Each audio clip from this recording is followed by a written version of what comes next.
the team, I'm not even sure they really believe in him. I mean, I'm sure they like the guy, but if you really love the tight end you just drafted, you probably don't draft the tight end in the first round the year after. I mean, who's making decisions in Las Vegas? Could you ever convince me that an NFL team would take a tight end in round 2, in the very next NFL draft, they take a tight end in round 1? I mean, talk about misuse of assets. Someone paint the picture for me. I'm actually begging you in the comments. Tell me why I should believe in Michael Mayer at this point. It has been a minute since we've brought you quarterback and tight end dynasty rankings, so I thought, you know what? Let's put them in the same video and give people a little refresher on where we stand. So let's get straight into quarterbacks, then we'll do tight ends afterwards. I've got my top 30 at each position. With the quarterbacks in tier 1, we've got Patrick Mahomes, Josh Allen, and Jalen Hurts. These are my top 3 quarterbacks in dynasty. 3 guys who we know have a ceiling of 22 to 24 points per game, but they have a safe floor as well. I know Patrick Mahomes had a down year last year, but remember, just 1 year before, he was averaging 25.1 points per game as a quarterback 2 on a points per game basis. I know Josh Allen loses Stephon Diggs, but we're talking about a guy since 2020. These are his points per game finishes. Number 1, number 1, number 3, number 1. So I'm not going to overthink Josh Allen. A lot of people keep talking about how, well, Mahomes lost, some weapons. He took a step back. Well, Mahomes isn't rushing for 15 touchdowns ever, is he? I mean, that we know that's within the cards for a player like Josh Allen. And as far as Jalen Hurts, I think there is a little bit of disrespect going on this offseason. I think at most the guy that a lot of people have in tier 1, you would hope he would do what Jalen Hurts has done recently. Since Jalen Hurts became a full-time starter on a points per game basis, quarterback 6, quarterback 1, quarterback 2. In the past 2 years, he's either been the best or the second best quarterback in fantasy football, and they just signed all of his weapons to long-term deals. Like A.J. Brown's going to be there long-term. Just brought in Saquon, who's good through the year. Devonta Smith just got a deal. So I don't see a reason for the Jalen Hurts hate. All right, into tier number 2. A lot of people will have C.J. Stroud in tier 1. I'm personally not ready to get him there just yet. We need to see that you can throw 50 touchdowns like Patty Mahomes. If you're not a rushing quarterback, I need to see that ceiling before I put you in that tier. And I know they brought in Stephon Diggs. I think CJ Stroud's going to be very good. But what if he's 19 points per game good rather than like 23, like some of these top names here in tier number 1? So I love CJ Stroud, but we have to recognize his success is going to come through the air in fantasy football. That's going to be difficult to ever be like the number 1 overall quarterback in fantasy. I think he's a great tier down option, although I do like him. I feel comfortable building around him, obviously. All right, we've also got Lamar Jackson in this tier. Lamar Jackson, had an incredible year last year, over 21 points per game. We know his capabilities on the ground. New offense comes in. They're able to run the ball less, pass the ball a little bit more with Zay Flowers. Let's see if that continues to develop in year 2 with Todd Monken. And then Joe Burrow is my quarterback 6. I think he's getting a little disrespected as well. Joe Burrow, a lot of people are worried about the injury, which I totally get. Like, the injury is a concern. There's a lot of reports coming out about the elbow, but there's nothing so far to suggest that Joe Burrow won't be able to be the same player that he has been before. He's got Jamar Chase there long term. They just brought in Jermaine Burton. And by the way, they let go of Joe Mixon, their franchise running back. They're already top 10 in passing attempts per game every single year. With no Joe Mixon, I mean, what could this team do, right? Like, they might be a top 5 passing attempts per game team. And Joe Burrow, before last year, he had 2 straight seasons where he was healthy in 2021 and 2022.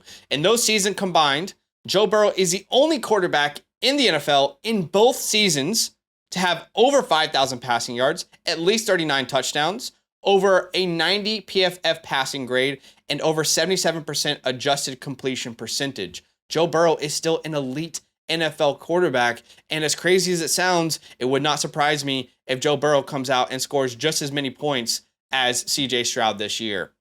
All right, into tier number 3. This is a very healthy tier. If you have a quarterback in tier 3, you know you can build around these guys. These are foundational quarterbacks, all right?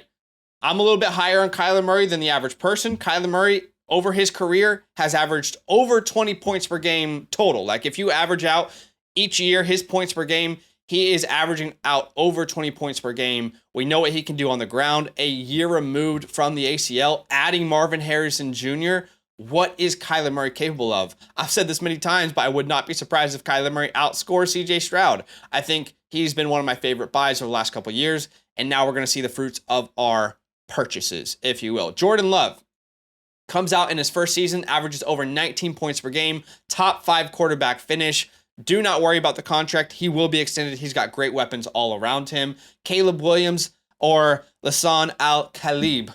All right, the chosen one, if you will. He should have a fantastic season here as a rookie. He's got so many weapons around him. We've talked about that, but I think he's a safe player to build around as well. We've got Anthony Richardson, who we know if he can stay healthy, has true the quarterback one overall upside. Like, there's a very realistic scenario where Anthony Richardson is healthy this entire year, and next year we're talking about him as a tier 1 asset. Like, that's his range of outcomes is very up and down because of his style of play, because of his, need to improve as a passer. But as far as what he can do for fantasy, he could be a tier 1 asset for sure. We've also got Justin Herbert. Justin Herbert, multiple seasons averaging over 20 points per game. I think we are overblowing a little bit the change in Los Angeles. I still think Herbert should be a player that you build around. We've also got Jaden Daniels here.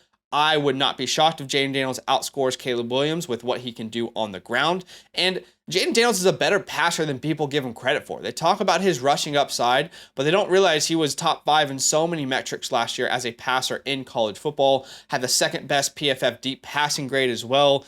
He's that dude, averaging over 70% of his passes completed in LSU.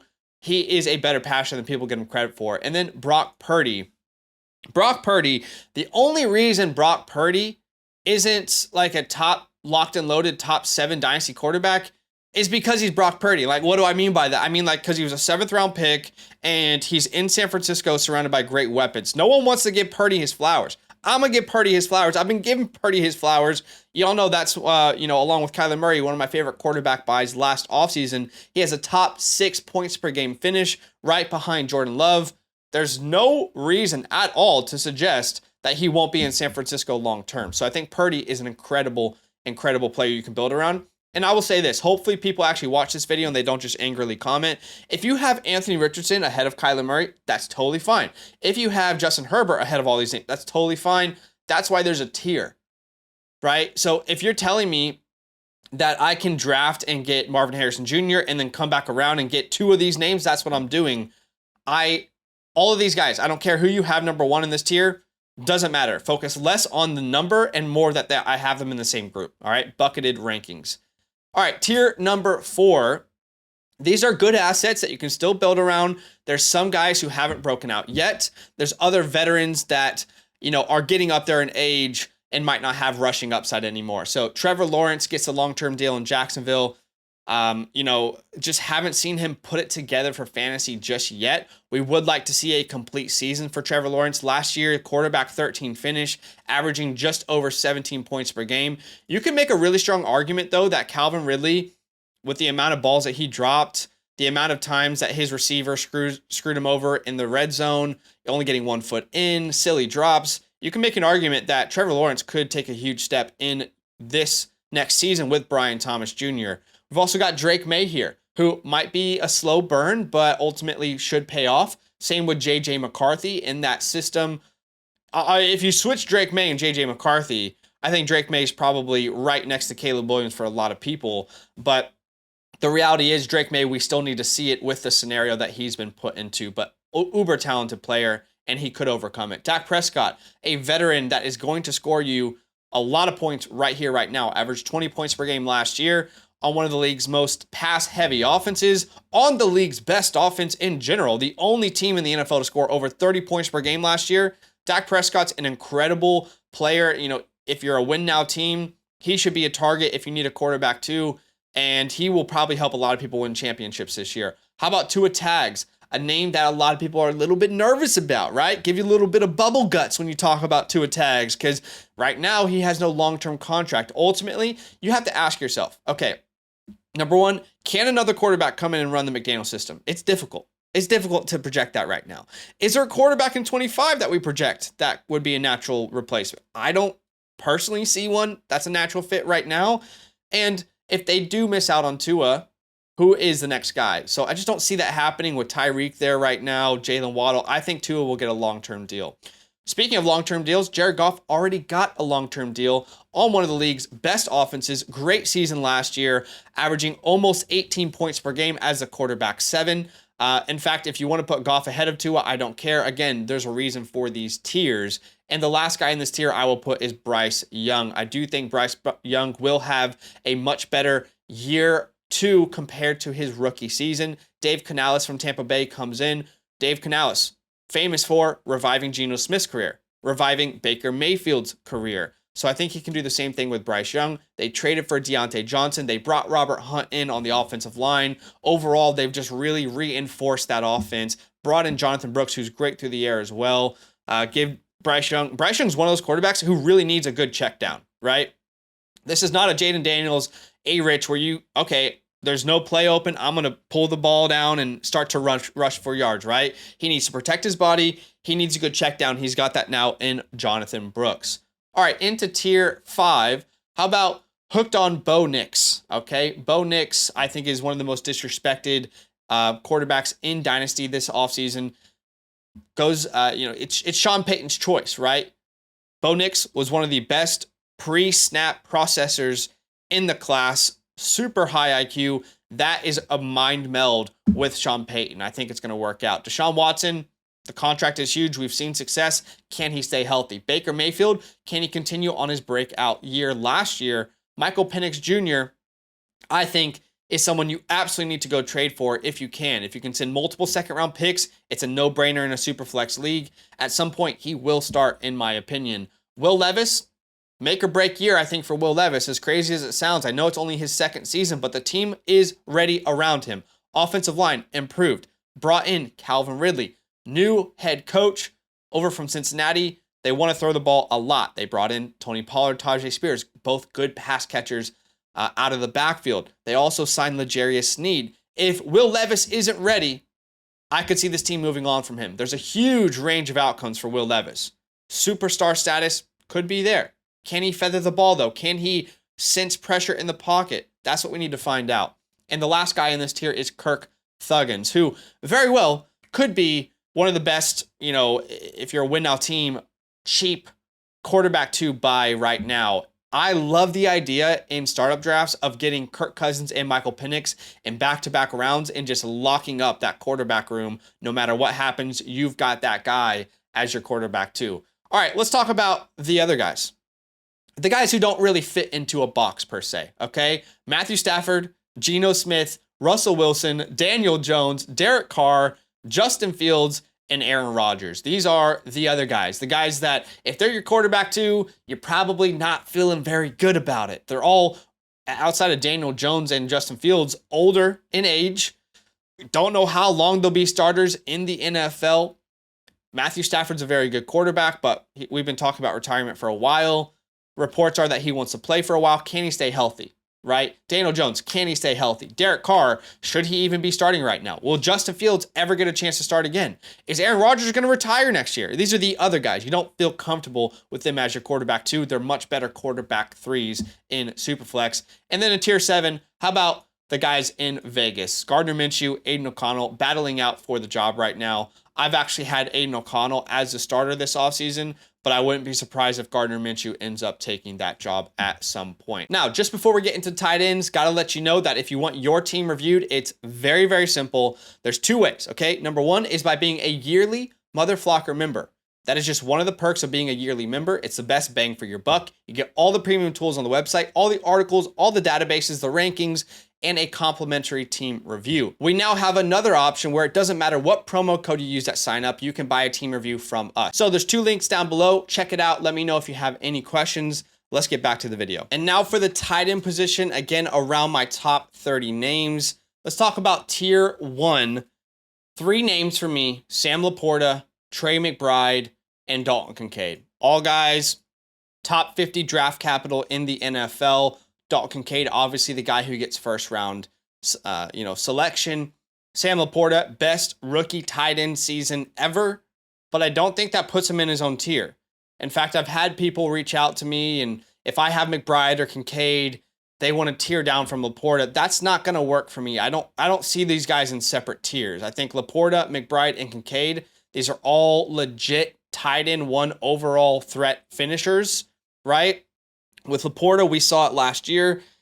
So many touchdowns and a really good offense. With McBride, outside of Marvin Harrison Jr., this is the dude in Arizona. He's going to get so many targets. And Kincaid has maybe the best chance based off target share to be the tight end 1 of these young 3 names. And Dalton Kincaid's rookie season might have been disappointing for some people, but in reality, he finishes as the tight end 11. That is almost unheard of for a rookie tight end. If Sam Laporta wasn't in the same class with Dalton Kincaid, we'd be much more excited about Dalton Kincaid. But again, I don't personally think, like, I'm not paying anything to tear up from McBride or Kincaid to go to Laporta. I would rather just build around, the names that I have. And I would be totally willing to tear down from Laporta to one of these names, right? All right, tier 1B. I call this 1B because I do think, you're now looking at names where I would tier up into tier 1 with these guys, but Kyle Pitts, Mark Andrews, Brock Bowers, and TJ Hawkinson. TJ Hawkinson might be the most disrespected name in Dynasty right now. And if you are in a productive struggle, a 1-year punt, he's probably the best buy in Dynasty right now, especially if you're in a tight end premium format, right? We know the offense that he's going to be a part of. Last year, TJ Hawkinson averaged 14.6 points per game. He was tied with Travis Kelce for tight end 1 on a points per game basis. Now, obviously, Kirk Cousins isn't in town, but it's still the same system, same head coach with Kevin O'Connell. Brock Bowers goes to Las Vegas. Apparently, they're going to use him in the slot. I can't think of a time where that's really been beneficial for fantasy, right? Typically, you want those guys on the field blocking, and I'm not saying Brock Bowers isn't going to be a good blocker. I think he will be a good blocker in the NFL, but his picture to a Sam Laporta type of season is very difficult to paint, right? You don't have a Jared Goff level quarterback in Vegas. You've got Devontae Adams, who's going to demand targets. You still have a really good tight end next to you in Michael Mayer. How are they going to deploy these two guys? Is there a chance that Bowers plays a slot and then we've got Mayer constantly, being the inline tight end? I don't know, but just bet on Brock Bowers' talent. As far as Mark Andrews goes, similar to TJ Hawkinson, very disrespected. He has just as much of a chance as anyone as being the tight end 1 finish in 2024. And then Kyle Pitts. Kyle Pitts, this is the year we've all been waiting for. If you're a Kyle Pitts truther like myself, we've been patiently waiting. This is our time. Obviously, we see Kirk Cousins come over, but even more security is now there with Michael Penix Jr. Regardless of what you think about that pick, the Michael Penix pick is fantastic for Drake London and Kyle Pitts because even if Kirk Cousins isn't the same guy, they've got Michael Penix in the wings waiting to go, a guy that we really, really like. All right, into tier number 3. Mostly veterans. There's one young name, but this is mostly veterans that I know will produce for me right now. And if I'm a win now team, I know I can rely on them to go out and win a championship, right? George Kittle, Travis Kelce, who had a slight fall off this year, 34 years old, but signs that extra contract, a little extension. Evan Ingram, who led tight ends in targets last year. Jake Ferguson, who might take the biggest step of any name in this tier this season, and then David Njoku. Jake Ferguson's a part of an offense that threw the ball. Dallas was top 5 in passing attempts per game last year. It's still CeeDee Lamb, Brandon Cooks, so Jake Ferguson should get a lot of opportunities, and inside the 20, Jake Ferguson had the most red zone targets of any tight end. David Njoku is a name I feel comfortable building around, but I'm not sure that Deshaun Watson really prefers to target the tight end. Okay, into tier number 4. How about Ben Sinnott, who you will need to be patient with? I just want to say this right now. Do not expect Ben Sinnott to have a Sam Laporta, Dalton Kincaid type of rookie season. I hate to be the guy, but I think Zach Ertz is probably starting over him week 1. In fact, he might start over him for a while. As long as Zach Ertz is healthy, I think he will be the starter. And it could be a Trey McBride situation where you got Zach Ertz cock block in the fantasy production. How about Dallas Goedert? Dallas Goedert's been a top 12 fantasy points per game name for like 5 years in a row. He's on a good offense. He's going to have a lot of opportunities in the red zone. I think he's a little bit undervalued right now. Cole Kmet, not my favorite player. Rookie quarterback. We feel good about Caleb Williams long term, but Cole Kmet already wasn't demanding like a ridiculous target share. Now you add Rome Odunze, you add Keenan Allen. I don't know. Like, can you start Cole Kmet? Maybe, but not consistently. He's a better best ball guy than he is a traditional league. And then Dalton Schultz, the doctor who just got a contract extension last year, around 10 points per game, top 12 tight end, finished on a points per game basis, finished as a tight end 10 overall. So he might be a little bit undervalued. We're all loving Diggs this year. We're all loving Tank Dell and Nico Collins, but we're not talking about Dalton Schultz enough, I don't think. All right, into tier number 5. How about Luke Musgrave? Was looking really good before his injury last season. His situation's very, very messy. We'll talk about it in a second. Pat Freiermuth, Deontay Johnson's gone. Outside of George Pickens, who are they going to target? Could we see a revival for Pat Freiermuth in 2024? Same with Noah Fant. I also think Noah Fant could have a revival. Kobe Parkinson is gone, right? And they also got rid of Will Disley. Noah Fant, a part of a team that wants to throw the ball more. The 2 tight ends he was sharing snaps with are gone. Noah Fant could have a huge breakout season. Tucker Kraft. All right, this is where we'll talk about the Green Bay Packer tight ends. I still prefer Luke Musgrave, but it wouldn't shock me whatsoever if Tucker Kraft ends up being the guy. You can think all the way back to when Baltimore drafted Mark Andrews and Hayden Hurst. Hayden Hurst went first. Mark Andrews was the guy. I'm not claiming here that Luke Musgrave is less talented than Kraft. Obviously, I prefer Musgrave. I think he's the better athlete, pure athlete, but anything wouldn't surprise me. And with the amount of weapons they have in Green Bay, it's just really difficult to project a bright future for either of these guys. They're competing with each other, but they're also competing with 4 other wide receivers that are very good. How about Hunter Henry? I think Hunter Henry could have a sneaky revival in 2024. Best quarterback play he's had for quite some time, Brissett and May. What if Drake May is that dude?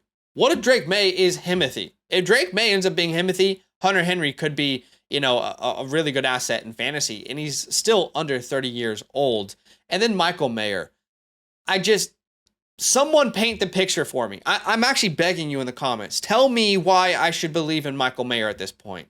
The team, I'm not even sure they really believe in him. I mean, I'm sure they like the guy, but if you really love the tight end you just drafted, you probably don't draft the tight end in the first round the year after. I mean, who's making decisions in Las Vegas? Like, legitimately. Could you ever convince me that an NFL team would take a tight end in round 2, in the very next NFL draft, they take a tight end in round 1? I mean, talk about misuse of assets. Anyway, we're not going to dive into it. You tell me what I'm missing in the comment section. And then the other guys, a mix of young players and, some veterans who just haven't really done enough for me. Jatavion Sanders, really, really fun dart throw in rookie drafts. Greg Dulcich, averaged, around 50 or so receiving yards per game in his rookie season. Hasn't been healthy since. Theo Johnson, with Darren Waller retiring, could he be the guy? He certainly is the best athlete they have at the tight end position.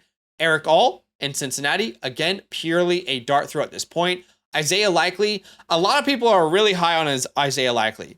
For me, ultimately, I don't see a pathway where Isaiah is a consistent starter on your team ever, unless Mark Andrews retires. I don't see that happening. How about Chig Okonkwo? We know he's a talented guy, a little hybrid wide receiver tight end combo. They want to throw the ball more. Will Chig actually get an opportunity this year? Cade Otton never averaged over 10 points per game. Clearly like the 3rd or 4th option in his own offense. And then Daniel Bellinger, the old Belland as we call him. Look, Belland and Theo Johnson both have a chance to be the guy in New York this year. I'm not sure either of them will really establish themselves, but they're certainly good, taxi holders, and we'll see if either of them break out. But okay, those are my top 30 quarterback and tight end rankings. Let me know what you guys think in the comments below. Hit the like button to show some love, subscribe, and I'll see you guys very soon. All love. Now that those idiots are done talking, who needs some rankings? Hell yeah, I need some rankings. Then use promo code LAND, LAND, for 30% off any membership at flockfantasy.com. Oh.